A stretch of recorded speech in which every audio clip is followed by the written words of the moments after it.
أرسله بالهدى ودين الحق ليظهره على الدين كله ولو كره المشركون. اللهم صل على محمد وعلى آل محمد كما صليت على إبراهيم وعلى آل إبراهيم إنك حميد مجيد. اللهم بارك على محمد وعلى آل محمد كما باركت على إبراهيم وعلى آل إبراهيم إنك حميد مجيد. أما بعد فإن خير الحديث كتاب الله وخير الهدي هدي محمد صلى الله عليه وسلم وشر الأمور محدثاتها وكل محدثة بدعة وكل بدعة ضلالة وكل ضلالة في النار. أعوذ بالله من الشيطان الرجيم. يا أيها الذين آمنوا اتقوا الله حق تقاته ولا تموتن إلا وأنتم مسلمون. يا أيها الناس اتقوا ربكم الذي خلقكم من نفس واحدة وخلق منها زوجها وبث منهما رجالا كثيرا ونساء واتقوا الله الذي تساءلون به والأرحام إن الله كان عليكم رقيبا. يا أيها الذين آمنوا اتقوا الله وقولوا قولا سديدا يصلح لكم أعمالكم ويغفر لكم ذنوبكم ومن يطع الله ورسوله فقد فاز فوزا عظيما. بسم الله الرحمن الرحيم. والذين يصلون ما أمر الله به أن يوصل ويخشون ربهم ويخافون سوء الحساب. رب اشرح لي صدري ويسر لي أمري واحلل عقدة من لساني يفقهوا قولي. സ്നേഹം നിറഞ്ഞ സത്യവിശ്വാസികളെ, വിശ്വാസിനികളെ, അല്ലാഹു സുബ്ഹാനഹു തആലയെ സൂക്ഷിച്ചുകൊണ്ടും അവൻ്റെ വിധിവിലക്കുകൾ കഴിവിൻ്റെ പരമാവധി ജീവിതത്തിൽ ശ്രദ്ധിച്ചും സൂക്ഷിച്ചും ജീവിക്കുവാൻ പരിശ്രമിക്കണമെന്ന് അർഹതക്കനുസൃതമായി ഓർമ്മപ്പെടുത്തുകയാണ്, വസിയ്യത്ത് ചെയ്യുകയാണ്. നമ്മൾ സംസാരിച്ചു കൊണ്ടിരിക്കുന്ന വിഷയം അല്ലാഹു സുബ്ഹാനഹു തആല അന്ത്യനാളിൽ അതികഠിനമായ വിചാരണക്ക് വിധേയമാക്കുന്ന ആളുകൾ എന്തുകൊണ്ടാണ് അവർ അത്തരം ശിക്ഷയ്ക്ക് വിധേയമാകുന്നത്, എന്താണ് അള്ളാഹുവിൻ്റെ കഠിനമായ വിചാരണയെത്തൊട്ട് നമ്മൾക്ക് സംരക്ഷണം നൽകുന്ന നന്മകൾ എന്നതിനെപ്പറ്റിയാണ് നമ്മൾ സൂചിപ്പിച്ചു കൊണ്ടിരിക്കുന്നത്.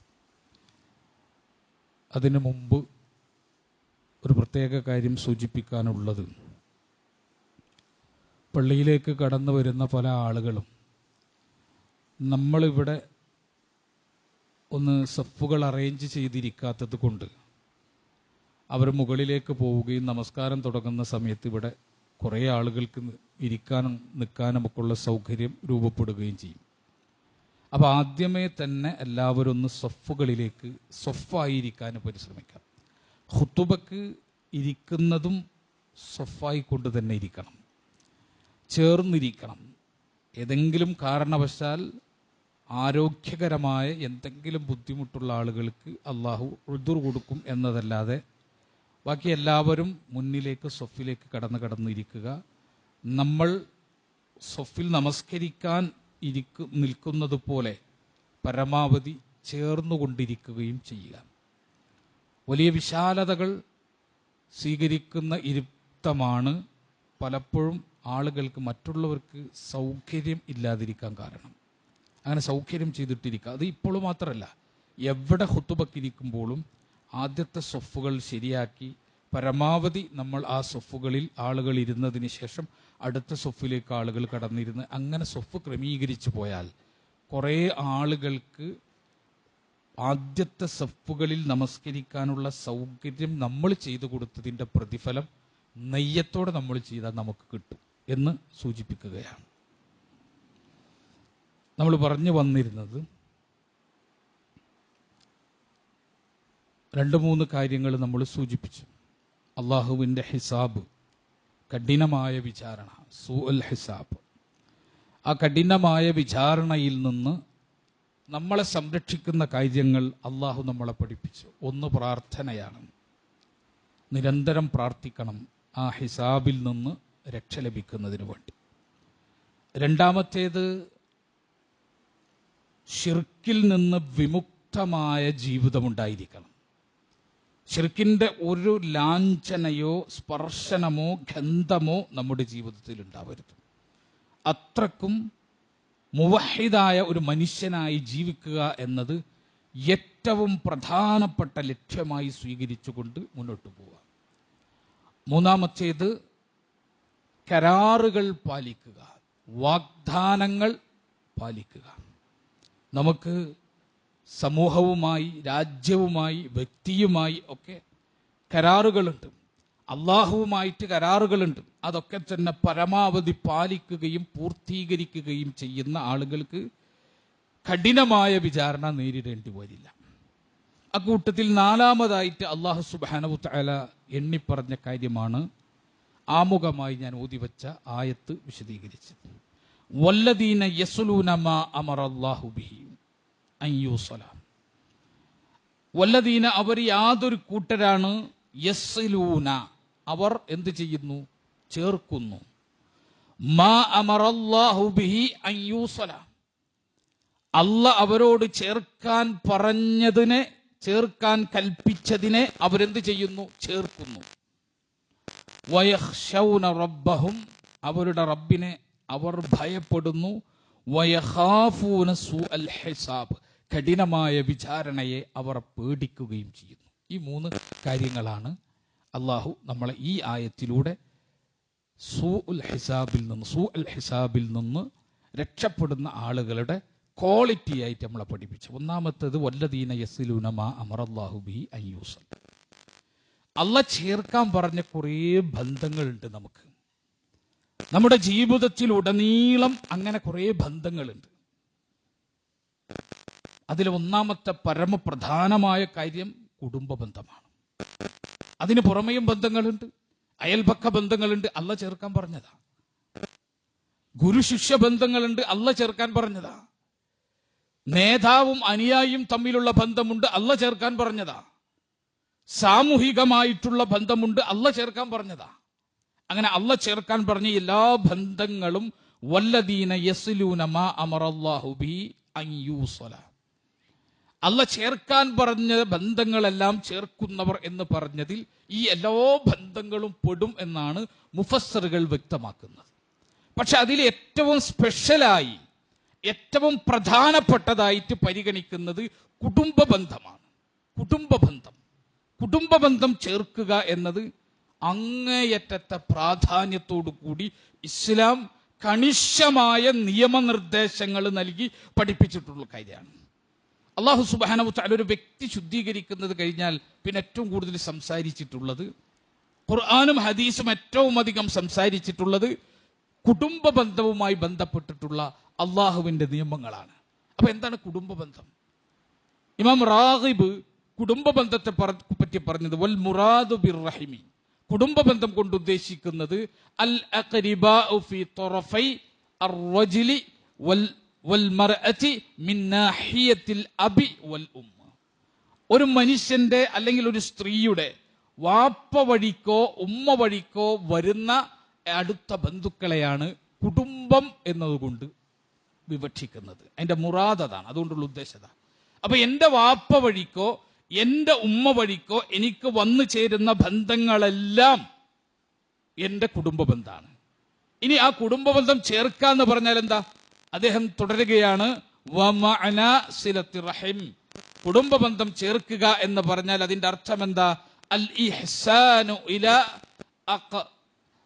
അഖാരിബി ഫിൽ ഖൗലി വൽ ഫിഅലി, എന്റെ കുടുംബക്കാരോട് ഞാൻ വാക്കുകൊണ്ടും പ്രവൃത്തി കൊണ്ടും നന്മ ഉണ്ടാക്കുക, നന്മയോടുകൂടി പെരുമാറുക. വയദ്ഖുലു ഫീ ദാലിക സിയാറത്തുഹും, അവരെ ഞാൻ സന്ദർശിക്കുക. വതഫഖുദു അഹ്വാലിഹിം, അവരുടെ കാര്യങ്ങൾ ഞാൻ എന്ത് ചെയ്യുക, അന്വേഷിക്കുക. വസുആലി അൻഹിം, അവരെ പറ്റി ചോദിച്ചറിയുക. മുസാഅദത്തുൽ മുഹ്താജി മിൻഹും, അവരിൽ നിന്ന് ആവശ്യക്കാരായിട്ടുള്ള ആളുകൾക്ക് എന്നെ കഴിയുന്ന സഹായങ്ങൾ ഞാൻ ചെയ്യുക. വസ്സഅയു ഫീ മസാലിഹിം, അവരുടെ ക്ഷേമത്തിനായിട്ട് ഞാൻ പരിശ്രമിക്കുകയും ചെയ്യുക. ഇതാണ് കുടുംബ ബന്ധം ചേർക്കുക എന്ന് പറഞ്ഞാൽ. ചില കുടുംബ ബന്ധങ്ങൾ ഞാൻ പ്രത്യേകിച്ചൊന്നും ചെയ്യേണ്ടതുണ്ടാവില്ല, കാണുമ്പോൾ ചിരിച്ചാൽ മതി. ആ കുടുംബം അങ്ങനെയാണ് ചേർക്കേണ്ടത്. ചില കുടുംബങ്ങളിൽ ഞാൻ സന്ദർശിക്കൽ നിർബന്ധമാണ്, എന്നാലേ ആ കുടുംബ ബന്ധം നിലനിൽക്കൂ. അത് നമ്മൾ എന്ത് ചെയ്യണം, സന്ദർശിക്കണം. ചിലയിടത്ത് സന്ദർശിക്കണ്ട, നമ്മൾ ഫോൺ ചെയ്താൽ മതി, അല്ലെങ്കിൽ നമ്മൾ മറ്റുള്ള രൂപത്തിൽ വിവരങ്ങൾ അന്വേഷിച്ചാൽ മതി. ആ കുടുംബ ബന്ധം അങ്ങനെ നിലനിന്നു, അവിടെ അത് മതി. ചില കുടുംബങ്ങളിൽ അവരുടെ പ്രശ്നങ്ങൾ നമ്മൾ ഏറ്റെടുക്കണം, കാരണം അവരെ സഹായിക്കാൻ പോകാൻ ആരുമില്ല. എൻ്റെ വാപ്പ വഴിക്കോ ഉമ്മ വഴിക്കോ ഉള്ള ബന്ധങ്ങളിൽ അവരുടെ പ്രശ്നങ്ങൾ ഏറ്റെടുക്കാൻ ആളില്ലാത്ത എൻ്റെ കുടുംബക്കാരുണ്ടെങ്കിൽ എനിക്കെന്താണോ ചെയ്യാൻ പറ്റുക അത് ചെയ്തു കൊടുക്കുക എന്നത് കുടുംബ ബന്ധം ചേർക്കലിൽ പെട്ടതാണ്. അതുപോലെ തന്നെ അവർക്ക് ക്ഷേമകരമായിട്ടുള്ള കാര്യങ്ങൾ ചെയ്തു കൊടുക്കുക. അവരുടെ മക്കൾക്ക് ജോലി ഉണ്ടാക്കി കൊടുക്കണം, എനിക്കൊരു ശുപാർശ ചെയ്യാൻ പറ്റുമെങ്കിൽ അങ്ങനെ ചെയ്തു കൊടുക്കുക.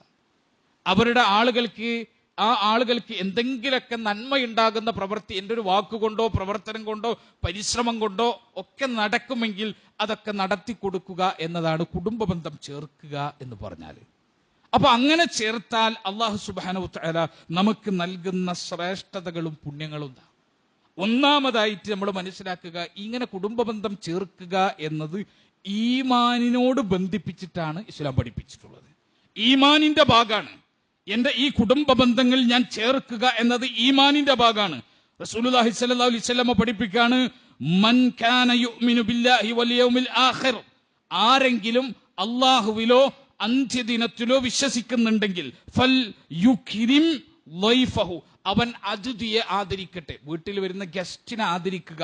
വീട്ടിലേക്ക് ഗസ്റ്റായിട്ട് വന്ന ഒരാൾക്ക് അവമതിപ്പുണ്ടാകുന്ന പ്രവർത്തനങ്ങൾ ചെയ്യാതിരിക്കുക എന്നത് ആരുടെ സ്വഭാവ? അള്ളാഹുവിലും അന്ത്യദിനത്തിലും വിശ്വസിക്കുന്നവന്റെ സ്വഭാവം. അല്ലാതെ മേനേഴ്സ് ഉള്ളവന്റെ സ്വഭാവം നല്ല പറഞ്ഞത്, മനസ്സിലായി? സ്വതവേ നമ്മൾ എന്താണ്, ഗസ്റ്റുകൾ ആദരിക്കുക. ഗസ്റ്റുകൾ വീട്ടിലേക്ക് വരുമ്പോൾ അവർക്ക് പ്രീതിപ്പെടുത്തുന്ന സന്തോഷപ്പെടുത്തുന്ന കാര്യങ്ങൾ ഒരുക്കി വെക്കുക, അവരോട് ഏറ്റവും സന്തോഷകരമായിട്ട് പെരുമാറുക, അവരെ പ്രയാസപ്പെടുത്താതിരിക്കുക, അങ്ങനെ എല്ലാ ആദരവും കാണിക്കുക എന്നത് ഒരു ഫോർമാലിറ്റിയാണ് ഇവിടെ നമ്മുടെ നാട്ടിൽ. പക്ഷെ നമ്മളെ സംബന്ധിച്ച് അത് ഫോർമാലിറ്റിക്കപ്പുറാണ്. നമ്മളെ സംബന്ധിച്ച് അത് മര്യാദക്കപ്പുറാണ്. നമ്മളെ സംബന്ധിച്ച് അത് എന്താണ്, മൻ കാന യുഅ്മിനു ബില്ലാഹി വൽ യൗമിൽ ആഖിർ, എന്റെ അല്ലാഹുവിലും പരലോകത്തിലുമുള്ള വിശ്വാസത്തിന്റെ പ്രതിഫലനമാണ്. നമ്മളെ സംബന്ധിച്ച് അങ്ങനെ അതിഥി എന്ന് പറഞ്ഞാൽ. കൂട്ടത്തിൽ റസൂലുള്ളാഹി പറഞ്ഞു, വമൻ കാന യുഅ്മിനു ബില്ലാഹി വൽ യൗമിൽ ആഖിർ, അല്ലാഹുവിലും അന്ത്യദിനത്തിലും വിശ്വസിക്കുന്നവൻ ആരാണ്? ഫൽയസിൽ റഹിമഹു, അവൻ തന്റെ കുടുംബ ബന്ധത്തെ ചേർത്തുന്നവനാണ്. വമൻ കാന യുഅ്മിനു ബില്ലാഹി വൽ യൗമിൽ ആഖിർ ഫൽയകുൽ ഖൈറൻ ഔ ലിയസ്മുത്, ആരെങ്കിലും അള്ളാഹുവിലും അന്ത്യദിനത്തിലും വിശ്വസിക്കുന്നുണ്ടെങ്കിൽ അവന് ഖൈറായത് പറയട്ടെ, ഔ ലിയസ്മുത്, അല്ലെങ്കിൽ അവന് മിണ്ടാതിരിക്കട്ടെ. റസൂലുള്ളാഹി സ്വല്ലല്ലാഹു അലൈഹി വസല്ലം ഈമാൻ, അള്ളാഹുമായിട്ടുള്ള ഈമാൻ, ആഖിറവുമായിട്ടുള്ള ഈമാനുമായി ബന്ധപ്പെടുത്തിക്കൊണ്ട് നമ്മളെ പഠിപ്പിച്ച കാര്യമാണ് സ്വഹീഹുൽ ബുഖാരിയിൽ നമുക്ക് കാണാം. അപ്പൊ ഈമാനുമായി ബന്ധപ്പെട്ടതാണ് കുടുംബ ബന്ധം എന്ന് പറഞ്ഞാൽ. എന്റെ കുടുംബ ബന്ധം എന്ന് പറഞ്ഞാൽ എന്റെ ഈമാനിന്റെ പരിച്ഛേദമാണ്, അത് മുറിച്ചതാണ്. അവരുമായിട്ടുള്ള ബന്ധത്തിന്റെ അടിസ്ഥാനത്തിലാണ് എന്റെ ഈമാൻ അല്ലാഹു സുബ്ഹാനഹു വ തആല നാളെ അളക്കാൻ പോകുന്നത്. ഇതാണ് കുടുംബ ബന്ധം. എന്നിട്ട് നമ്മൾ ആലോചിക്കുക, നമ്മൾ മിണ്ടാത്ത എത്ര കുടുംബക്കാരുണ്ട്, നമ്മൾ സന്ദർശിക്കാത്ത പിണങ്ങി നിൽക്കുന്ന എത്ര കുടുംബക്കാരുണ്ട്. അത് നമ്മൾ ശ്രദ്ധിക്കുക. അത്തരം പ്രശ്നങ്ങൾ നമ്മൾ പരിഹരിച്ചേ പറ്റൂ. മരിക്കുന്നതിന് മുമ്പ് അത്തരം പ്രശ്നങ്ങൾ പരിഹരിച്ചിട്ടില്ലെങ്കിൽ അവരെ കാത്തിരിക്കുന്നത് എന്താണ്? സൂ അൽ ഹിസാബ്. അവരെ കാത്തിരിക്കുന്നത് സൂ അൽ ഹിസാബ്, കഠിനമായ വിചാരണയാണ് അവരെ കാത്തിരിക്കുന്നത്.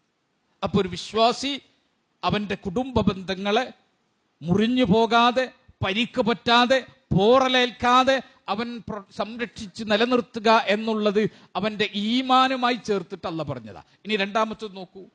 അള്ളാഹു സുബ്ഹാനഹു വ തആല കുടുംബ ബന്ധത്തെ ബന്ധിപ്പിച്ചിരിക്കുന്നത് എന്താണ്? അള്ളാഹു കുടുംബ ബന്ധത്തെ ബന്ധിച്ചിരിക്കുന്നത് നമുക്ക് കാണാം. ഇമാം മുസ്നദ് 1213 ഹദീസായിട്ട്, ഇമാം അഹമ്മദ് അദ്ദേഹത്തിന്റെ മുസ്നദിൽ 1213 ഹദീസായിട്ട് രേഖപ്പെടുത്തി. എന്താ?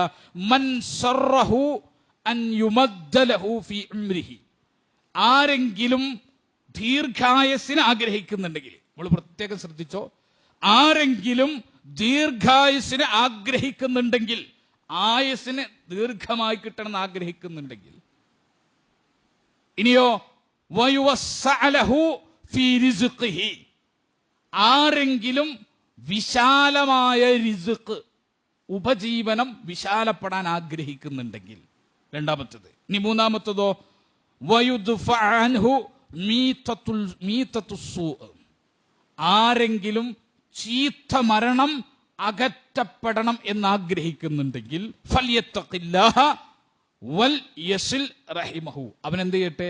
അള്ളാഹുവിനെ സൂക്ഷിക്കുകയും കുടുംബ ബന്ധം ചേർക്കുകയും ചെയ്യട്ടെ.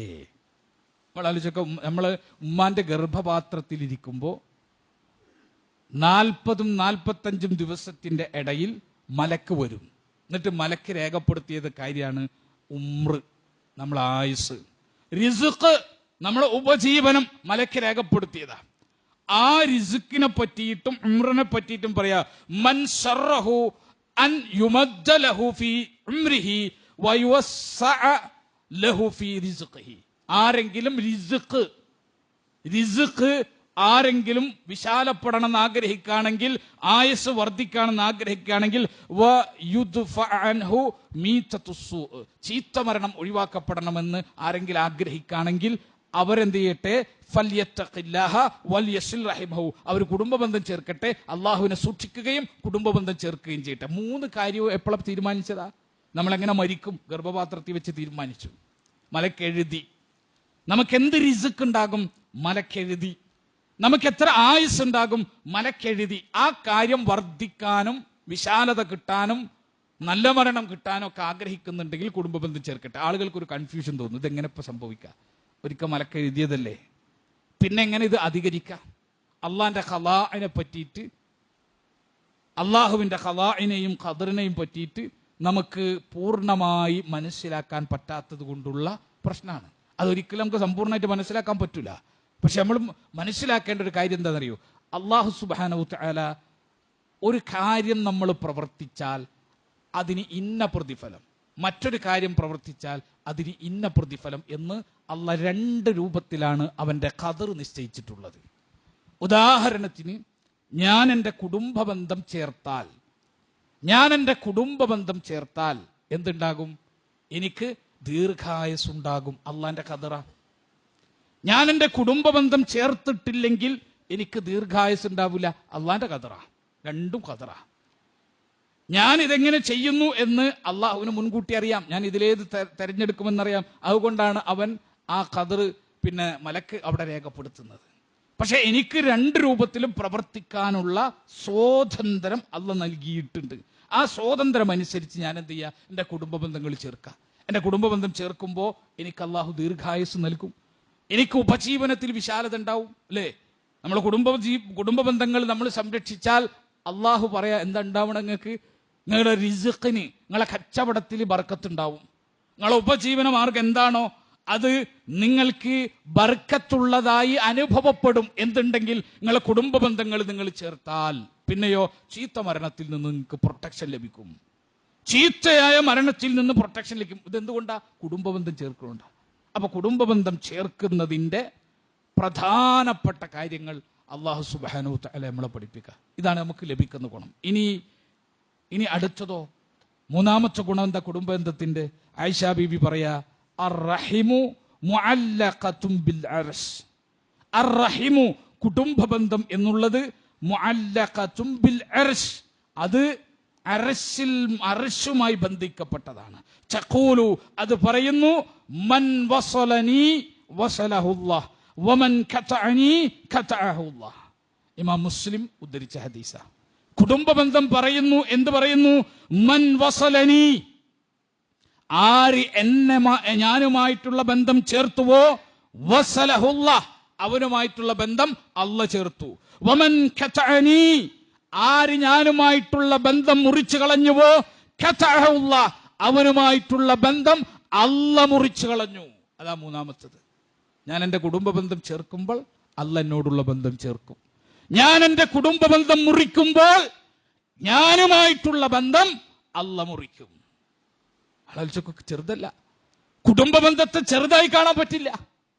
ഞാൻ എൻ്റെ സഹോദരന്റെ മുഖത്ത് നോക്കിയിട്ടില്ലെങ്കിൽ അല്ലാഹ് ഞാനുമായിട്ടുള്ള ബന്ധം മുറിച്ചു. ഞാൻ എൻ്റെ കുടുംബക്കാരുമായി മിണ്ടിയിട്ടില്ലെങ്കിൽ ഞാൻ ആരാണ്? അല്ലാഹു ബന്ധം മുറിച്ചവനാണ് ഞാൻ.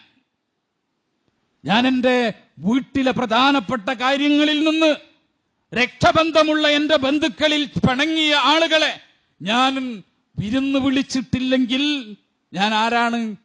അള്ളാഹുമായിട്ടുള്ള ബന്ധം മുറിച്ചോനാ.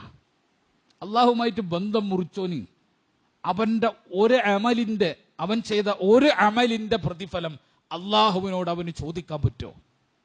നമ്മൾ ആലോചിക്കേണ്ടതാ. അള്ളാഹുമായിട്ടുള്ള ബന്ധം മുറിച്ച ഒരുത്തന് അള്ളാഹുവിന്റെ അടുത്ത് അവൻ ചെയ്ത അമലിന് പ്രതിഫലം ചോദിക്കാൻ പറ്റുമോ? അതുകൊണ്ട് ചെറുതായിട്ട് കാണരുത്. അല്ലെ, നമുക്ക് ചിലപ്പോൾ വിലയുണ്ടാവില്ല.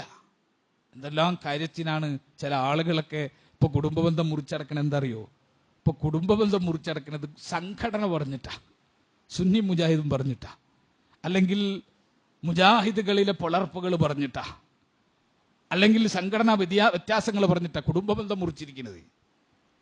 ഞാൻ എപ്പോഴും പറഞ്ഞൊരു കാര്യമുണ്ട്, ദീനിയായിട്ട് നമ്മൾക്ക് ഉയർച്ച നൽകാനാണ് സംഘടന ഉപയോഗപ്പെടുന്നതെങ്കിൽ ആ സംഘടന നല്ലതാണ്. ദീനിയായിട്ട് താഴേക്കാണ് സംഘടന കൊണ്ടുവരുന്നതെങ്കിൽ ആ സംഘടനയാണ് നമ്മുടെ നരകം എന്ന് നമ്മൾ മനസ്സിലാക്കിക്കോ.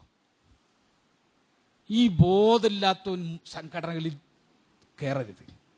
മനസ്സിലായോ? സംഘടന അല്ല, എന്തിനായാലും മദ്ഹബാവട്ടെ, ഇനി പാർട്ടി ക്ലാസ് ആവട്ടെ, എന്താവട്ടെ, ഈ ബോധം ഉണ്ടാവണം. മതപരമായിട്ട് എനിക്ക് ഉയർച്ച ഉണ്ടാക്കുന്നുണ്ടോ എങ്കിൽ ആ സംഘടന എനിക്ക് ജന്നയാണ്, സ്വർഗാണ്. എന്നെ സ്വർഗത്തിൽക്കാണ് അത് വിളിച്ചോണ്ടിരിക്കുന്നത്. മതപരമായി എന്നെ താഴേക്കാണ് കൊണ്ടുപോകണമെങ്കിൽ മനസ്സിലാക്കിക്കോ, അതാണ് എന്നെ നരകത്തിലേക്ക് കെട്ടിവലിക്കുന്ന സാധനം. അത് ഏത് സംഘടന ആയിക്കോട്ടെ. എന്റെ സ്വന്തം അനിയനോട്, സ്വന്തം പിതാവിനോട്, സ്വന്തം അമ്മാവന്മാരോട്, സ്വന്തം രക്തബന്ധുക്കളോട് ഞാൻ മിണ്ടാറില്ല. കാരണം എന്താ? അവരെന്റെ സംഘടനാ വിരോധികളാണ്. ആദർശപരമായി ഞങ്ങൾ അനൈക്യത്തിലാണ്. അതുകൊണ്ട് ഞാൻ മിണ്ടാറില്ല. ദീനിയായിട്ട് ഞാൻ വളർന്നോ അതോ ഞാൻ താഴേക്ക് പോയോ? ദീനിനൊരു സ്കെയിലുണ്ടല്ലോ. നമ്മൾ പല സ്കെയിലുണ്ടാവും, നമ്മൾ കൃത്രിമമായി ഉണ്ടാക്കിയത്. അള്ളാഹുവിന് ഒരു സ്കെയിലുണ്ടല്ലോ അളക്കാൻ. അള്ളാഹ് അളക്കുമ്പോ അതെന്താ പറ്റുമോ അങ്ങനെ മുറിക്കാൻ? മുശ്രിക്കോളോട് റസൂലുള്ള മുറിച്ചിട്ടില്ല. സ്വന്തം കുടുംബത്തിലെ പച്ചയായ മുശ്രിക്കുകളോട് റസൂലുള്ളാഹി സ്വല്ലല്ലാഹു അലൈഹി വസല്ലം കുടുംബബന്ധം മുറിച്ചിട്ടില്ല. പിന്നാണ് ഇപ്പൊ നമ്മൾ വ്യാഖ്യാനിച്ച് നടക്കുന്നത്. പിന്നെ നമ്മൾ വ്യാഖ്യാനിച്ച് മുറിക്കുക. അപ്പൊ മനസ്സിലാക്കിക്കോ, എന്റെ കുടുംബബന്ധം ചേർക്കാൻ സമ്മതിക്കുന്നില്ല എന്റെ സംഘടന എങ്കിൽ അത് നരകമാണ്. ചില ആളുകൾ, നിങ്ങൾ ആലോചിച്ചിട്ടുണ്ടോ, നമ്മൾ ചെയ്യുന്ന മഹാപാപങ്ങൾ, സംഘടനക്ക് വേണ്ടി ചെയ്യുന്ന മഹാപാപങ്ങൾ, അതിപ്പോ സംഘടനയാണ്, പണ്ട് മദ്ഹബിന് വേണ്ടി ചെയ്തിരുന്ന കാര്യമാണ്. പിന്നെ ഇടക്കാലത്ത് ത്വരീഖത്തുകൾക്ക് വേണ്ടി ചെയ്ത കാര്യമാണ്. ഇത് മനുഷ്യന്മാര് ഗ്രൂപ്പിസം ഉണ്ടാവും. ആളുകൾ വിചാരിക്കണത് സംഘടന ഉണ്ടായാൽ ഉണ്ടാവണ സാധനം മാത്രമാണ് ഗ്രൂപ്പിസം, പാർഷ്വാലിറ്റി, ഹിസ്ബിയത്ത്, കക്ഷിത്വം എന്ന് വിചാരിച്ചിരിക്കുക. അല്ല, അതിന് ഒരു ഗ്രൂപ്പില്ലെങ്കിലും ഹിസ്ബിയത്ത് ഉണ്ടാവും. കാരണം അവിടെ നമ്മൾ സ്പ്ലിറ്റ് ആവും, എന്തെങ്കിലും പറഞ്ഞിട്ട് സ്പ്ലിറ്റ് ആവും. മനുഷ്യന്റെ ഒരു സ്വഭാവം അതാ. ശൈത്താൻ മനുഷ്യരിൽ വന്നാൽ ഒന്നില്ലെങ്കിൽ മതത്തിന്റെ പേര് സ്പ്ലിറ്റ് ആക്കി തരും. ഇനി മതം ഒന്നാണെങ്കിലോ ജാതിയിൽ സ്പ്ലിറ്റ് ആക്കും, ജാതി ഒന്നാണെങ്കിലോ നിറത്തുമോ സ്പ്ലിറ്റ് ആക്കും, നിറം ഒന്നാണെങ്കിലോ ഭാഷയമോ സ്പ്ലിറ്റ് ആക്കും, ഭാഷ ഒന്നാണെങ്കിലോ വേറെ എന്തെങ്കിലുമൊക്കെ കാരണം കൊണ്ടുവരും. ഇന്ന കാലഘട്ടത്തിൽ ജീവിച്ചവര്, അതിന് മുമ്പില്ലാത്തവര് എന്തെങ്കിലും ഉണ്ടാക്കിയിട്ട് സ്പ്ലിറ്റ് ആവുക എന്നത് ശൈത്താൻ മനുഷ്യനിൽ പിന്നെ ഹിസ്ബിയത്ത് ഉണ്ടാക്കും. ആ ഹിസ്ബിയത്ത് സംഘടനയിൽ കൂടെ ഉണ്ടാവും, ആ ഹിസ്ബിയത്ത് മദ്ഹബിൽ കൂടെ ഉണ്ടാവും. അതുകൊണ്ടാണല്ലോ ഹറമിൽ, നിങ്ങൾ ആലോചിക്കണം, മസ്ജിദുൽ ഹറമില് അത്തഹിയാത്തിൽ വിരൽ ചൂണ്ടുന്ന മദ്ഹബിന്റെ ആള് വിരൽ ചൂണ്ടുന്നത് കണ്ടപ്പോ വാളെടുത്തിട്ടാ വിരൽ ചൂണ്ടാൻ പാടില്ല എന്ന് പറയുന്ന ഹനഫി മദ്ഹബുകാരൻ വരുന്നത്. എന്നിട്ട് എന്താ പറഞ്ഞത്? ആ വിരലിന് നീ ചൂണ്ടിയാൽ വിരൽ ഞാൻ മുറിക്കുന്ന. അന്ന് സംഘടന ഇല്ലട്ടോ. അന്ന് പിന്നെ ലോകത്ത് മുസ്ലിങ്ങൾക്ക് സംഘടനയില്ല. സംഘടനകൾ ഉണ്ടാവുന്നത് ഒരു ചെറിയ നൂറ്റാണ്ട് ആയിട്ടുള്ളൂ, ചെറിയ കാലഘട്ടമായിട്ടുള്ളൂ സംഘടന ഉണ്ടായിട്ട്. നൂറ്റാണ്ട് പോലും ആയിട്ടില്ല. അന്ന് മദ്ഹബാ. ആലോചിച്ച് നോക്കും, ഞാൻ എന്റെ മദ്ഹബ് നമസ്കാരത്തിൽ അത്തഹിയാത്തിൽ വിരൽ ചൂണ്ടൽ സുന്നത്ത് പഠിപ്പിച്ചതാണ്. ഞാൻ ചൂണ്ടും, എന്നാൽ ഞാൻ അത് മുറിക്കും. നിങ്ങളൊരു ഹറമിന്റെ അകത്ത് വിരൽ അത്തഹിയാത്തിൽ നിവർത്തിയതിന്റെ പേരിൽ ആ വിരൽ വാള് വെച്ച് വെട്ടി അത് ഹറമിന്റെ ദൂരേക്ക് വലിച്ചെറിഞ്ഞ ആളുകൾ കഴിഞ്ഞു പോയിട്ടുണ്ട് ഈ ഉമ്മത്തിൽ. ഹിസ്ബിയത്ത് ഉണ്ടാവാൻ എന്ത് വേണ്ട? സംഘടന വേണമെന്നില്ല. എന്ത് വകുപ്പിലൂടെ നമ്മൾ ഹിസ്ബിയത്ത് ഉണ്ടാക്കും. പക്ഷെ നമ്മൾ മനസ്സിലാക്കേണ്ടത് എന്താ അറിയോ? നമ്മളെ വിലയിരുത്തുക. നമ്മൾ ഒരാളെ പറ്റി പച്ച പരദൂഷണം പറയാ. നമ്മുടെ വാട്സപ്പ് പ്രൊഫൈലുകൾ പിന്നെ ഷെയർ ചെയ്യുന്ന, ഫോർവേഡ് ചെയ്യുന്ന മെസ്സേജുകൾ ഒരു മനുഷ്യനെ, മുസ്ലിമിനെ എന്റെ സംഘടനയിൽ പെട്ടവനല്ല എന്നതിന്റെ പേരിൽ വ്യക്തിഹത്യ, പ്രത്യേകം ശ്രദ്ധിച്ചോ, വ്യക്തിഹത്യ നടത്തുന്ന പോസ്റ്റുകളും പോസ്റ്ററുകളും പ്രചരിപ്പിക്കുമ്പോ ഞാൻ മനസ്സിലാക്കിക്കോ, എന്റെ സംഘടന എന്നെ നരകത്തിലേക്ക് കൂട്ടിക്കെട്ടുന്ന സാധനാണ്, എന്റെ ഗ്രൂപ്പ് എന്നെ നരകത്തിലേക്ക് കൂട്ടിക്കെട്ടുന്ന സാധനാണ് എന്ന് മനസ്സിലാക്കാൻ ശരാശരി ബുദ്ധി മതി. ശരാശരി ബുദ്ധി. അതുകൊണ്ട് മനസ്സിലാക്കിക്കോ, അള്ള ബന്ധം മുറിച്ചവനാക്കി നമ്മളെ മാറ്റിത്തരുന്ന ഒരു സാധനവും നമുക്ക് ഉണ്ടാവാൻ പാടില്ല. ഇനി നാലാമത്തെ ഗുണം എന്താ? റസൂലുള്ളാഹി സ്വല്ലല്ലാഹു അലൈഹി വസല്ലം പറയാണ്, യാ അയ്യുഹന്നാസ്, അല്ലയോ മനുഷ്യനെ, അഫ്ശുസ്സലാം, നിങ്ങൾ സലാം വ്യാപിപ്പിക്കുക. പിന്നെയോ വസിലുൽ അർഹാം, കുടുംബ ബന്ധം നിങ്ങൾ ചേർക്കുക. ഭക്ഷിപ്പിക്കുക ആളുകളെ. വസല്ലൂ ബില്ലൈലി വന്നാസു നിയാം, ജനങ്ങൾ ഉറങ്ങുന്ന സമയത്ത് നിങ്ങൾ എഴുന്നേറ്റ് നിന്ന് നമസ്കരിക്കുക. 4 കാര്യ. ഏതാ പറഞ്ഞത്? അഫ്ശുസ്സലാം, സലാം വ്യാപിപ്പിക്കുക. ഇങ്ങനെ സലാം ചൊല്ലിക്കൊണ്ടിരിക്കുക. സഹാബികൾ അറിയോ, അവര് നടന്നു പോകുമ്പോൾ പരസ്പരം കണ്ടുമുട്ടിയിട്ട് സലാം ചൊല്ലും. എന്നിട്ട് അവരിങ്ങനെ സംസാരിച്ച് നടന്നു പോകുമ്പോൾ അവർക്കിടയിൽ ഒരു തൂണോ മരമോ മതിലോ അവരെ രണ്ടാക്കി നടത്തിയിട്ടുണ്ടെങ്കിൽ വീണ്ടും കണ്ടുമുട്ടുമ്പോൾ അസ്സലാമു അലൈക്കും എന്ന് പറയുന്ന രണ്ടാളിങ്ങനെ നടന്നു പോവാ. സലാം പറഞ്ഞ് കൈ കൊടുത്തിട്ട് ഇങ്ങനെ നടന്ന് സംസാരിച്ച് പോകുന്നതിന്റെ ഇടയിൽ ഒരു മരം, ആ മരത്തിന്റെ അപ്പുറത്തോട്ട് രണ്ടാളും നടന്നു പോയി തിരിച്ച് ഇങ്ങോട്ട് എത്തോലോ, അപ്പൊ അവർ വീണ്ടും അസ്സലാമു അലൈക്കും എന്ന് പറയുന്ന. അഫ്ശുസ്സലാം, സലാം വ്യാപിപ്പിക്കുക എന്നത് ചെറിയ കാര്യമല്ല, വലിയ ബർക്കത്തുള്ള കാര്യമാണ്. നമ്മളെ സംഘടന നമുക്ക് പഠിപ്പിച്ചിട്ടുണ്ട് എന്താ? സലാം ചെല്ലാൻ പാടില്ലാത്തവരെ ലിസ്റ്റാ. ഞാൻ പറഞ്ഞല്ലോ, സംഘടനകളെ നമ്മൾ ഇങ്ങനെ അരിച്ച് പറക്കി നോക്കണം. നമ്മളെ സംഘടന പഠിപ്പിച്ചതിന്റെ കാര്യം എന്താ? ഇന്ന കൂട്ടരോട് സലാം ചെല്ലാൻ പാടില്ല. മനസ്സിലാക്കിക്കോ, ശൈത്താനാണ് അവൻ. ഏത് മൗലവി, ഏത് മുസ്ലിയാര് നമ്മളെ പഠിപ്പിച്ചോ മുസ്ലിമിനോട് സലാം ചെല്ലാൻ പാടില്ലെന്ന്? നിങ്ങൾ ആലോചിക്കുക, മുസ്ലിമിനോടെ. ആരാ മുസ്ലിം? വലിയ പണിയൊന്നുമില്ല. മുസ്ലിം ചിലരുടെ ധാരണ എന്താ? മുസ്ലിം എന്ന് പറഞ്ഞാൽ എന്റെ സംഘടനയിലെ മെമ്പർഷിപ്പ് എടുത്തോന്നാ വിചാരിച്ചിരിക്കുന്നത്. അല്ല, മുസ്ലിമിന് അള്ളാഹ് റസൂൽ പറഞ്ഞ യോഗ്യത എന്താ അറിയോ? മൻ സൊല്ല സ്വലാത്തന, നമ്മൾ നമസ്കരിക്കുന്നവർ. വസ്തഖ്ബല ഖിബ്ലതന, നമ്മുടെ ഖിബ്ലയായി സ്വീകരിച്ചവർ. നാം അറുത്തത് ഭക്ഷിച്ചവർ. പരസ്പരം അറുത്തത് ഭക്ഷിക്കുന്ന ആൾക്കാരാണോ? 5 നിസ്കരിക്കുന്നവരാണോ? ഖിബലനെ ഖിബലായിട്ട് സ്വീകരിച്ചവരാണോ? ഇത്ര ഉള്ളോ? മനസ്സിലായോ? അല്ലാതെ SKSSFന്റെയോ KNMന്റെയോ ജമാഅത്ത് ഇസ്ലാമിന്റെയോ തബ്ലീഗിന്റെയോ ഒക്കെ മെമ്പർഷിപ്പ് എടുത്തോന്നും അള്ളാഹ് റസൂൽ പറഞ്ഞിട്ടില്ല. അള്ളാഹ് റസൂൽ പറഞ്ഞത് നിസ്കരിക്കണോൻ, ഖിബലനെ സ്വീകരിച്ചോൻ, ഖിബലനെ ഖിബലായി സ്വീകരിച്ചോൻ, അറുത്തത് ഭക്ഷിക്കണോൻ. നമുക്കിടയിൽ അങ്ങനെ ഒരു വിടവുണ്ടോ? ഇല്ല. നമുക്കിടയിൽ ആ വിടവില്ല. അങ്ങനെ ഒരു സംഘവും ഈ രൂപത്തിലില്ല. ആ ആളുകളെ നോക്കിയിട്ട് പഠിപ്പിക്കുകയാണ്. പരസ്പരം സലാം ചൊല്ലാൻ പാടില്ല. ചില ആൾക്കാർ പറയുന്നത് സ്ത്രീകൾ പുരുഷന്മാരോട് സലാം ചെല്ലാൻ പാടില്ല, പുരുഷന്മാർ സ്ത്രീകളോട് സലാം ചെല്ലാൻ പാടില്ല. പാടില്ലായ്ക പഠിപ്പിക്കും. റസൂലുള്ളാഹി സ്വല്ലല്ലാഹു അലൈഹി വസല്ലമ എല്ലാവരോടും സലാം ചൊല്ലിയിരുന്നു. ഹദീസുകളിൽ കാണാം, ഒരു കൂട്ടം സ്ത്രീകൾ ഇരിക്കുമ്പോൾ റസൂലുള്ള അവർക്കിടയിലൂടെ നടന്നു പോകുമ്പോൾ സലാം ചൊല്ലി. ഒരു കൂട്ടം കുട്ടികളെ കണ്ടപ്പോൾ റസൂലുള്ള അങ്ങോട്ട് കയറി ചൊല്ലി. റസൂലുള്ളാഹി അത് വ്യാപിപ്പിക്കാൻ നമ്മോട് പറഞ്ഞു. മുസ്ലിം ഉമ്മത്തിന്റെ ബർക്കത്ത് അതിലുണ്ട്. സലാം വ്യാപിപ്പിക്കുക. പിന്നെന്താ? വസിലുൽ അർഹാം, കുടുംബ ബന്ധം ചേർക്കുക, സ്വർഗത്തിൽ പോവാനേ. ഭക്ഷണം കൊടുക്കുക. അതുപോലെ തന്നെ ജനങ്ങൾ ഉറങ്ങുന്ന സമയത്ത് നിങ്ങൾ നിസ്കരിക്കുക. തദ്ഖുലുൽ ജന്നത ബിസ്സലാം, സമാധാനത്തോടെ നിങ്ങൾക്ക് സ്വർഗത്തിൽ പോവാം. സമാധാനത്തോടെ നിങ്ങൾക്ക് സ്വർഗത്തിൽ പോകാം. റസൂലുള്ളാഹി സ്വല്ലല്ലാഹു അലൈഹി വസല്ലം പഠിപ്പിക്കുക. അപ്പൊ അതുകൊണ്ട് വിശ്വാസികളെ, ഒന്നും നമുക്ക് തടസ്സാവണ്ട. കുടുംബ ബന്ധം ചേർക്കുക, കുടുംബ ബന്ധവുമായി ബന്ധപ്പെട്ട വിഷയങ്ങളിൽ ശ്രദ്ധയുണ്ടാവുക. കുടുംബ ബന്ധങ്ങൾക്കിടയിൽ സുന്നിയും മുജാഹിദും ജമാഅത്തും പറഞ്ഞിട്ട് നമ്മൾ ഹിസ്ബിയത്ത് കളിച്ച് അള്ളാഹുവുമായിട്ടുള്ള ബന്ധം മുറിക്കാൻ നിൽക്കണ്ട. ഇപ്പൊ കുറെ കൾട്ടുകൾ ഉണ്ടല്ലോ മുസ്ലിം സമൂഹത്തിന്റെ ഇടയിൽ. കുറെ തീവ്രമായ ആചാര സമ്പ്രദായ രീതികൾ സ്വീകരിക്കുകയും അതാണ് സുന്നത്ത് എന്ന് പറഞ്ഞടക്കുകയും ചെയ്യുന്ന ആൾക്കാരുണ്ടല്ലോ. അവരിൽ വ്യാപകമായിട്ട് കാണുന്ന പ്രശ്നം എന്താ? സ്വന്തം കൂടപ്പുറപ്പുകളോടും കുടുംബക്കാരോടും ബന്ധമില്ല. അത്തരം ആളുകളെ നിങ്ങൾ ശ്രദ്ധിച്ചോ. സൂക്ഷ്മത ഇങ്ങനെ കൂടിയെന്നും പറഞ്ഞിട്ട് നടക്കുന്ന ആൾക്കാരുണ്ടാവും. അവരെ നിങ്ങൾ ശ്രദ്ധിച്ചോ. അവർ ഏതെങ്കിലും വിധത്തിൽ കുടുംബബന്ധം മുറിച്ചവരിക്കും. ഏതെങ്കിലും വിധത്തിൽ കുടുംബബന്ധം മുറിച്ചവരും കുടുംബബന്ധം ചേർക്കാൻ താല്പര്യമില്ലാത്തവരായിട്ടിരിക്കും. മനുഷ്യന് അള്ളാഹു അത് അനുവദിച്ചിട്ടില്ല. മനസ്സിലായോ? മനുഷ്യനത് അനുവദിച്ചിട്ടില്ല. അള്ളാഹു സുബ്ഹാനഹു വതആല മാനവികതയുടെ ഭാഗത്ത് അത്തരം ആളുകളെ നിർത്തിയിട്ടില്ല. അവർ മാനവികത ഇല്ലാത്തവരാണ്. അള്ളാഹ് അങ്ങനെ പഠിപ്പിച്ചത്. അതുകൊണ്ട് വിശ്വാസികളെ ഒരു നിലക്കും ആ ബന്ധങ്ങൾ നമ്മൾ വിച്ഛേദിക്കരുത്. എങ്ങനെയാണോ നമ്മളെ കുടുംബ ബന്ധം ചേർക്കാൻ അനുയോജ്യമായ സമ്പ്രദായങ്ങൾ ആവിഷ്കരിക്കാൻ പറ്റുക, ആ രൂപത്തിൽ ബന്ധം പുതുക്കിയും ബന്ധം പുലർത്തിയും ബന്ധം പുഷ്പിച്ചും മുന്നോട്ട് കൊണ്ടുപോകാൻ നമ്മൾ ശ്രദ്ധിക്കുക. ആ ശ്രദ്ധ ഹിസാബുമായി ബന്ധപ്പെട്ട ശ്രദ്ധ. അതാ നമ്മൾ മനസ്സിലാക്കണ്ടേ. ഹിസാബുമായി ബന്ധപ്പെട്ടതാ, വിചാരണയുമായി ബന്ധപ്പെട്ടതാ. എന്റെ ഇഷ്ടത്തിന് എന്റെ താല്പര്യത്തിന് മാറ്റിമറിക്കാൻ പറ്റിയതല്ല അത് എന്ന് നമ്മൾ മനസ്സിലാക്കുക.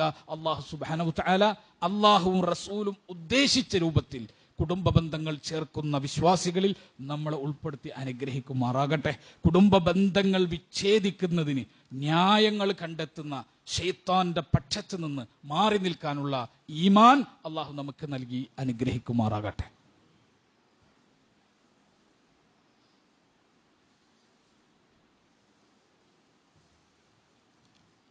അൽഹംദുലില്ലാഹ് ഹംദൻ കസീറൻ ത്വയ്യിബൻ മുബാറകൻ ഫീഹി. الصلاة والسلام على خاتم الأنبياء والمرسلين نبينا الحبيب محمد وعلى آله وصحبه أجمعين أما بعد اتقوا الله عباد الله. സ്നേഹം നിറഞ്ഞ സത്യവിശ്വാസികളെ, വിശ്വാസിനികളെ, ഒരിക്കൽ കൂടി അർഹതക്കനുസൃതമായി അല്ലാഹു സുബ്ഹാനഹു വതആലയെ സൂക്ഷിക്കണമെന്ന് ഓർമ്മപ്പെടുത്തുകയാണ്. നമ്മൾ പറഞ്ഞു വന്നത് കുടുംബ ബന്ധവുമായി ബന്ധപ്പെട്ടുകൊണ്ട് അള്ളാഹു ഹിസാബ്, കഠിനമായ ഹിസാബിൽ നിന്ന്, കഠിനമായ വിചാരണയിൽ നിന്ന് മാറ്റി നിർത്തിയ ആളുകളുടെ ക്വാളിറ്റിയിൽ പെട്ടതാണ് അവർ കുടുംബബന്ധം ചേർക്കുന്നവരായിരുന്നു എന്നുള്ളത് അവരുടെ ക്വാളിറ്റിയിൽ പെട്ടതാണ്. ഇനിയും ചില കാര്യങ്ങൾ അതുമായി ബന്ധപ്പെട്ട് സൂചിപ്പിക്കാനുണ്ട്. ഇൻഷാ അല്ലാഹ് അടുത്ത ഖുതുബകളിൽ അത്തരം കാര്യങ്ങൾ ഉണർത്താം എന്ന് വിചാരിക്കാൻ. അതോടൊപ്പം തന്നെ വളരെ പ്രധാനപ്പെട്ട ചില കാര്യങ്ങൾ നിങ്ങൾ ശ്രദ്ധയിൽപ്പെടുത്താനുണ്ട്. ഒന്ന്, ജുമുഅക്ക് വരുന്നതുമായി ബന്ധപ്പെട്ട് നമ്മൾ പുലർത്തേണ്ട ചില മര്യാദകളുണ്ട്. റസൂലുള്ളാഹി സ്വല്ലല്ലാഹു അലൈഹി വസല്ലമ സ്വഫുമായി ബന്ധപ്പെടുത്തിയിട്ട് പുരുഷന്മാർക്ക് ഏറ്റവും ഉത്തമം സ്വഫുകളിലെ ആദ്യത്തേതാണ്. ആദ്യത്തെ സഫിൽ ഇരിക്കണമെന്ന ആഗ്രഹത്തോടു കൂടിയാണ് ഒരാൾ ജുമുഅയിലേക്ക് വരേണ്ടത്, പള്ളിയിലേക്ക് വരേണ്ടത്. അവസാനത്തെ സ്വഫ് ആഗ്രഹിച്ചിട്ടോ ലക്ഷ്യം വെച്ചിട്ടോ ഒരാൾ പള്ളിയിലേക്ക് വരരുത്. ഞാൻ പറയുന്നത്, രോഗം കൊണ്ട് പ്രശ്നമുള്ള ആൾക്കാരുണ്ടാവും. അറ്റത്ത് മാറിയിരുന്നില്ലെങ്കിൽ, ചെയറിട്ടിരുന്നില്ലെങ്കിലൊക്കെ ആളുകൾക്ക് ബുദ്ധിമുട്ടാകുമെന്ന് കരുതിയിട്ട് ഏറ്റവും ആദ്യം വന്നാലും പിന്നെ ബാക്കിൽ പോയിരിക്കുന്ന ആൾക്കാരുണ്ടാവും. അവരെ പറ്റിയിട്ടല്ല, അവർക്ക് ഉദുറുണ്ട്. പക്ഷെ അങ്ങനെ ഒരു ഉദുറില്ലാത്ത ആൾക്കാർ ആദ്യം തന്നെ വന്നാൽ അവർ ഏറ്റവും പുറകിൽ പോയിരിക്കുന്ന സിസ്റ്റം തന്നെ ഇസ്ലാമിക വിരുദ്ധാണ്. അവരേറ്റവും മുന്നിലിരിക്കണം. ഏറ്റവും മുന്നിലിരിക്കാൻ വേണ്ടിയിട്ടാണ് അവർ പരിശ്രമിക്കേണ്ടത്. മറ്റൊന്ന്, ചില ആളുകൾ പള്ളിയിലേക്ക് കടന്നു വരുമ്പോൾ അസ്സലാമു അലൈക്കും എന്നാണ് ആദ്യം പറയാം. നിങ്ങൾ എല്ലാ ഹദീസിന്റെ ഗ്രന്ഥങ്ങൾ എടുത്ത് നോക്കിക്കോ, പള്ളിയിലേക്ക് പ്രവേശിക്കുമ്പോൾ സലാം ചൊല്ലലില്ല. പള്ളിയിലേക്ക് വന്നാൽ ആദ്യമായിട്ട് ചെയ്യേണ്ട പണി എന്താ? 2 റക്അത്ത് തഹയ്യത്ത് നിസ്കരിക്കല. പള്ളിന്റെ മര്യാദ അതാ. എന്നാ മുസ്ലിങ്ങൾ പരസ്പരം കണ്ടുമുട്ടുമ്പോൾ ചെയ്യേണ്ട മര്യാദ എന്താ? അസ്സലാമു അലൈക്കും എന്ന് പറയല. പക്ഷെ പള്ളിയിലേക്ക് പള്ളിയുടെ കാണിക്ക, പള്ളിയിൽ ആദ്യമായി സമർപ്പിക്കേണ്ട വസ്തു എന്താ? 2 റക്അത്ത് തഹയ്യത്ത് നിസ്കരിക്കല. ആ തഹയ്യത്ത് നിസ്കരിച്ചതിന് ശേഷം നമുക്ക് പിന്നെ വേണമെങ്കിൽ ഇരുത്തിരിക്കുന്ന ആളോട് ജുമ അല്ലാത്ത സമയങ്ങളിൽ വേണമെങ്കിൽ സലാം ചെല്ലാം. ജുമ ആണെങ്കിൽ ജുമ തുടങ്ങിയാൽ അഥവാ ഇമാം മിമ്പറിൽ കയറിയാൽ പിന്നെ ഒരു മനുഷ്യൻ സംസാരിക്കാൻ പാടില്ല. എത്രത്തോളം എന്നറിയോ? റസൂലുള്ളാഹിന്റെ ഹദീസിൽ പറയാണ്, ഒരാള് തൊട്ടടുത്തിരിക്കുന്ന ആള് സംസാരിക്കുമ്പോൾ അയാളോട് ഒന്ന് നിർത്തൂ എന്ന് പറയുമല്ലോ, സംസാരിക്കാൻ പാടില്ല, നിർത്തൂ താങ്കൾ എന്ന് പറയുന്നത് പോലും പാടില്ല. അപ്പൊ എത്ര ഗൗരവമുണ്ട് ആ വിഷയത്തിന് ആലോചിച്ചൊക്കെ. നമ്മുടെ മുമ്പിൽ ഒരു കുട്ടി ഇരുന്ന് സംസാരിക്കുക, അപ്പൊ ജുമാന്റെ ഇടയിൽ നിസ്കരിക്കാൻ പാടില്ലല്ലോ, അപ്പൊ നമ്മൾ കുട്ടീനോട് മോനെ മിണ്ടാതിരിക്കുന്നു പറഞ്ഞ അതുപോലെ അനാവശ്യമാണെന്നാ. അത്രക്ക് മിണ്ടാതിരിക്കണം എന്ന് പറഞ്ഞ ജുമുഅക്ക് വന്നിരുന്നിട്ടാണ് സകല വിശേഷങ്ങളും പറയാം. പ്രത്യേകിച്ച് സ്ത്രീകളുടെ ഭാഗത്തു നിന്ന് കാണുന്ന ഏറ്റവും വലിയ പ്രശ്നം എന്താ? ശബ്ദം ധരിക്കും, ഏറ്റവും കൂടുതൽ സംസാരിക്കും. എന്താ ഒരു 10-15 മിനിറ്റാണ് ജുമുഅയിൽ നമ്മൾ പിന്നെ ഒന്ന് കാത്തിരിക്കുന്നത്. ജുമുഅക്ക് വന്ന് പിന്നെ 2 റക്അത്ത് തഹയ്യത്ത് നിസ്കരിച്ചിട്ട് ചിലപ്പോൾ ഒരു 10-15 മിനിറ്റോ ഉണ്ടാവുള്ളൂ. ആ സമയത്ത് നമ്മൾ ആരാധനകളോ കാര്യങ്ങളായിട്ട് നമ്മൾ ഇരിക്കുക. ജുമുഅ തുടങ്ങിയാൽ പിന്നെ സംസാരിക്കേണ്ട ആവശ്യമില്ല. നിസ്കാരം കഴിഞ്ഞിട്ട് മതി. നിസ്കാരം കഴിഞ്ഞിട്ടേ സംസാരിക്കേണ്ടുള്ളൂ. അതിന്റെ ഇടയിൽ പോലും സംസാരിക്കേണ്ടതില്ല. ആക്ഷൻ കാണിക്കാനേ പറ്റും. ഒരാൾ സംസാരിക്കുകയാണെങ്കിൽ നമ്മളിങ്ങനെ ചുണ്ടിത്ത് വിരൽ വെച്ചിട്ട് ആക്ഷൻ കാണിക്കുമല്ലോ, ഇങ്ങനെ ആക്ഷൻ കാണിക്കുക, അല്ലെങ്കിൽ ഇങ്ങനെ നൃത്തം കാണിക്കുക എന്നല്ലാതെ ശബ്ദം വരാൻ പാടില്ല. അത്ര സ്ട്രിക്റ്റ് ആണ് റസൂലുള്ളാഹി സ്വല്ലല്ലാഹു അലൈഹി വസല്ലം പഠിപ്പിച്ചത്. അപ്പോൾ ആളുകൾ സലാം ചൊല്ലിയിട്ട് കടക്കുന്നു, വേണ്ടതില്ല. സലാം ചൊല്ലി പള്ളിയിലേക്ക് കടക്കേണ്ടതില്ല. പള്ളിയുടെ അദബിൽപ്പെട്ടതല്ല. പള്ളിയുടെ അദബിൽപ്പെട്ടത് അവൻ വലതുകാല് വെച്ച് കടക്കണം, അപ്പോഴുള്ള പ്രാർത്ഥന അവൻ ചൊല്ലണം, അത് കഴിഞ്ഞ് 2 റക്അത്ത് തഹയ്യത്ത് നിസ്കരിക്കണം. അത് കഴിഞ്ഞിട്ട് വേറെ എന്ത് ആക്ടിവിറ്റി അവൻ അനുവദിക്കപ്പെട്ടിട്ടുള്ളൂ? ദീനിൽ ആക്ടിവിറ്റികൾ ബാക്കി അതേ ഉള്ളൂ. പിന്നെ അവനക്ക് ഇരുന്ന് ഓതണോ, പിന്നെ അവനക്ക് പിന്നെ ദിക്റല്ലണോ, പിന്നെ അവനക്ക് വേണമെങ്കിൽ ആളുകളോട് എന്തെങ്കിലും ചോദിക്കാണ്ടെങ്കിൽ ചോദിക്കണോ, ബാക്കി എന്ത് കാര്യം ചെയ്യാണ്ടെങ്കിലും പിന്നെയാണ് ഇസ്ലാം അനുവദിച്ചത്. അപ്പൊ ഇതൊക്കെ മര്യാദ ആണ്, ജുമാന്റെ മര്യാദ. ഒന്ന് ജുമാക്ക് നേരത്തോടെ വരിക, ഫസ്റ്റ് സഫിലിരിക്കാൻ ആഗ്രഹിച്ചു വരിക, ഇമാം മിമ്പറിൽ കയറുന്നതിന് മുമ്പ് പള്ളിയിൽ കയറാം. കാരണം എന്താ? മലക്കുകൾ ജുമുഅയിൽ പങ്കെടുത്ത മുസ്ലിമീങ്ങളുടെ പേരുകൾ എഴുതുന്ന ഗ്രന്ഥവുമായിട്ട് മലക്കുകൾ ഉണ്ടാവുന്നതാണ്. ആ മലക്കുകൾ ഇമാം മിമ്പറിൽ കയറിയാൽ അവരുടെ കിതാബ് അവർ പിന്നെ പൂട്ടിവെക്കും. അവരുടെ പേന അവർ എന്ത് ചെയ്യും? താഴെ വെക്കും. പിന്നെ പേരെഴുതില്ല. നമ്മൾ പള്ളിയിലേക്ക് വരിക, ആ പേരിൽ ആ ഗ്രന്ഥത്തിൽ ആ പേജിൽ എൻ്റെ പേരുണ്ടാകണം എന്ന് ആഗ്രഹിച്ചിട്ട്. നിങ്ങൾ ആലോചിക്ക്, ജീവിതത്തിൽ ഇന്ന് വരെ ആ ഗ്രന്ഥത്തിൽ ജുമുഅയിൽ പങ്കെടുത്തവരുടെ പേരിൽ മലക്കുകൾ പേര് രേഖപ്പെടുത്താത്ത എത്ര ആൾക്കാരുണ്ടെന്നറിയും ജീവിതത്തിൽ ഇന്ന് വരെ. 5 മിനിറ്റേ വൈകുള്ളൂ, ബാക്കി എല്ലാ സമയത്തും അവരുണ്ടാവും. ഒരു 5 മിനിറ്റ് അവർ വൈകിട്ട് വരും. അവരെത്തുമ്പോഴത്തേനും ചിലപ്പോ ഹംദ് പൂർത്തിയാക്കി കഴിഞ്ഞിട്ടുണ്ടാവൂല. ജുമന്റെ പിന്നെ ആദ്യം ചൊല്ലുന്ന കാര്യങ്ങളൊക്കെ ഉണ്ടല്ലോ, അത് പൂർത്തിയാക്കി ഉണ്ടാവൂല. പിന്നെ ആയത്ത് തുടങ്ങിയിട്ടുണ്ടാവൂല. പക്ഷെ അവന്റെ പേര് ഗ്രന്ഥത്തിലില്ല. കാരണം എന്താ? ഇമാം മിമ്പറിൽ കയറുന്നത് മുമ്പ് വരണം, വന്നില്ല. ആ 5 മിനിറ്റ് ഒന്ന് മനസ്സ് വെച്ചാൽ ഒരു പള്ളിയിൽ ഇമാം മിമ്പറിൽ കയറുന്ന സമയം കുറിച്ച് വെച്ചിട്ടുണ്ടാവും. ആ സമയത്തിന് മുമ്പ് 1 മിനിറ്റ് മുമ്പ്, അല്ല ഒരു 10 സെക്കൻഡ് മുൻപ് അവർക്ക് വരാൻ കഴിഞ്ഞാൽ അവരുടെ പേര് ഗ്രന്ഥങ്ങളിൽ ഉണ്ടാകും. അപ്പൊ നമ്മൾ എന്ത് ചെയ്യുക? അത് ശ്രദ്ധിക്കുക. അതുപോലെ തന്നെ വന്നാൽ സലാം ചൊല്ലേണ്ടതില്ല, അവർ തഹയ്യത്ത് നിസ്കരിക്കുക. തഹയ്യത്ത് നിസ്കരിച്ച് കഴിഞ്ഞിട്ട് പിന്നെ ഓതേണ്ടവർ ഓതുക, ദിക്ർ ചെയ്യേണ്ടവർ ചെയ്യുക. ജുമ ആണെങ്കിൽ സംസാരമില്ല. പിന്നെ ജുമന്റെ പിന്നെ പ്രത്യേകത എന്താ? ജുമന്റെ റസൂലുള്ളാഹി പറഞ്ഞത് അങ്ങനെ കാലുകൾ ചേർത്ത് ഇങ്ങനെ മുട്ട് കെട്ടി, കൈ ഇങ്ങനെ മുട്ടുമ്മ കെട്ടി ഇങ്ങനെ പിടിച്ചിട്ട് മുട്ട് വളച്ചിട്ടിരിക്കുന്ന രീതി പാടില്ല. അത് റസൂലുള്ളാഹി ജുമയുമായിട്ട് ബന്ധപ്പെടുത്തി പറഞ്ഞതാ. അപ്പൊ ഈ കാര്യങ്ങൾ നമ്മൾ ശ്രദ്ധിക്കുക. സ്ത്രീകളാണെങ്കിലോ പുറകിലെ സൊഫാണ് അവർക്ക് ഉത്തമം. അവർ ലക്ഷ്യം വെക്കേണ്ടത് പുറകിലെ സൊഫിലിരിക്കാനാണ്. ഏതാണോ അവരുടെ പിന്നെ പുറകിലെ സഫായി നിശ്ചയിക്കപ്പെട്ടിട്ടുള്ളത്, അതാണ് അവർ സ്വീകരിക്കേണ്ട ആദ്യത്തെ കാര്യം. അവിടെ വന്നാലും അവരെന്ത് ചെയ്യുക? സംസാരങ്ങളില്ലാതെ അവർ പിന്നെ കഴിച്ചു കൂട്ടുക. ഇതൊരു ആരാധനാണ്. ഈ ആരാധനക്ക് വേണ്ടിയിട്ടാണ് ഈ സമയം നമ്മൾ നിശ്ചയിച്ചു വെച്ചിട്ടുള്ളത്. അത് സമ്പൂർണമാക്കുക. നമ്മൾ ഇനി എല്ലാ മര്യാദയും പാലിച്ച്, എല്ലാ ഷർത്തും ഫർളും പാലിച്ച് നമ്മൾ അനുഷ്ഠിച്ചാലും ഇത് സ്വീകരിക്കണമെന്നില്ല. നമ്മൾ മനസ്സിലാക്കേണ്ട കാര്യതാ, ഇത് സ്വീകരിക്കണമെന്നില്ല. കാരണം അള്ളാഹു നമ്മിൽ നിന്ന് ഒരു അമല് തട്ടിക്കളയാൻ, അതിന് പ്രതിഫലം തരാതെ അള്ളാഹ് ഉപേക്ഷിക്കാൻ തീരുമാനിക്കുകയാണെങ്കിൽ ഒരു അമലും അങ്ങനെ പടച്ചവന് തീരുമാനിക്കാൻ പറ്റൂല. അത്രയും നല്ല അമലാണ് എന്ന് പറയാവുന്ന ഒന്നും നമ്മളെ കയ്യിലില്ല. നമ്മൾ അത് അടിസ്ഥാനപരമായി മനസ്സിലാക്കുക. ഉള്ളത് പരമാവധി നന്നാക്കി ചെയ്യാനേ പറ്റൂ, അല്ലാണ്ട് സമ്പൂർണ്ണാക്കി ചെയ്യാൻ നമുക്ക് പറ്റില്ല. പരമാവധി നന്നാക്കി ചെയ്യാനേ പറ്റൂ. ആ പരമാവധി ആക്കാനുള്ള പരിശ്രമം കൂടി ഇല്ലെങ്കിൽ, നെയ്യത്ത് കൂടി ഇല്ലെങ്കിൽ എന്തായിരിക്കും നമ്മുടെ ആരാധനയുടെ അവസ്ഥ എന്ന് ആലോചിച്ചുകൊണ്ട് മാക്സിമം നമ്മളെ കൊണ്ട് കഴിയുന്നത്ര ഫത്തഖുല്ലാഹ മസ്തതഅ്തും ഖുർആൻ പറഞ്ഞല്ലോ. നിങ്ങൾക്ക് കഴിയുന്നത്ര അല്ലാഹ് നിങ്ങൾ സൂക്ഷിക്കുക. നിങ്ങൾ സമ്പൂർണ്ണമായിട്ട് സൂക്ഷിക്കാൻ പറഞ്ഞാൽ നിങ്ങൾക്ക് പറ്റൂല, സമ്പൂർണമായി സൂക്ഷിക്കാൻ പറഞ്ഞാൽ നിങ്ങൾക്ക് പറ്റൂല.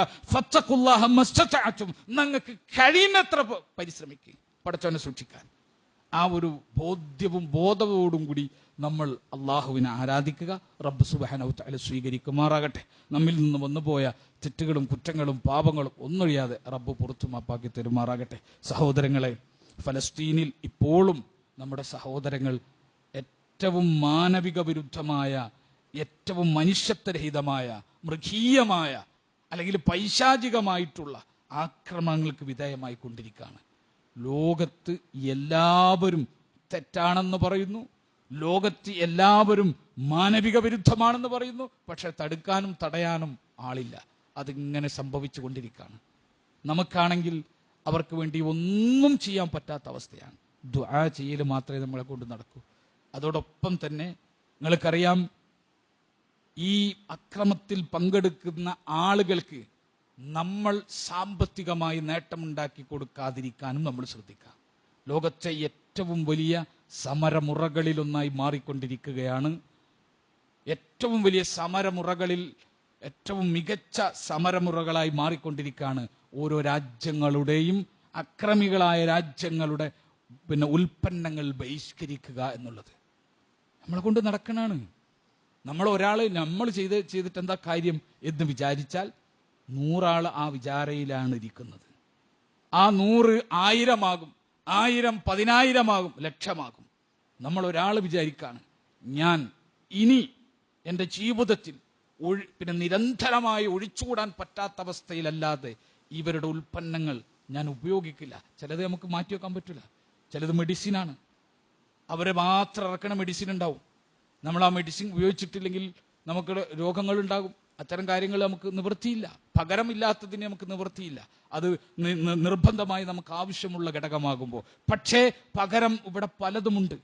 ആ പകരങ്ങളിലേക്ക് നമ്മൾ പോവാ. നമ്മളെ സഹോദരങ്ങൾക്ക് വേണ്ടി അവിടെ വെന്ത് മരിക്കുന്ന, അവിടെ നിങ്ങൾക്കറിയാം 2ാം ലോക മഹായുദ്ധത്തിൽ ഉപയോഗിച്ചതിനേക്കാളത്ര ആയുധം അവിടെ ഉപയോഗിച്ചു തുടങ്ങിയ 2ാം ലോക മഹായുദ്ധത്തിൽ ഏറ്റവും പീഡനം അനുഭവിക്കപ്പെട്ട രാജ്യങ്ങളുണ്ടല്ലോ, ആ രാജ്യങ്ങൾക്ക് മേൽ ഉപയോഗിച്ചതിനേക്കാൾ അധികം ആയുധം ഫലസ്തീനിൽ ഉപയോഗിക്കപ്പെട്ടു.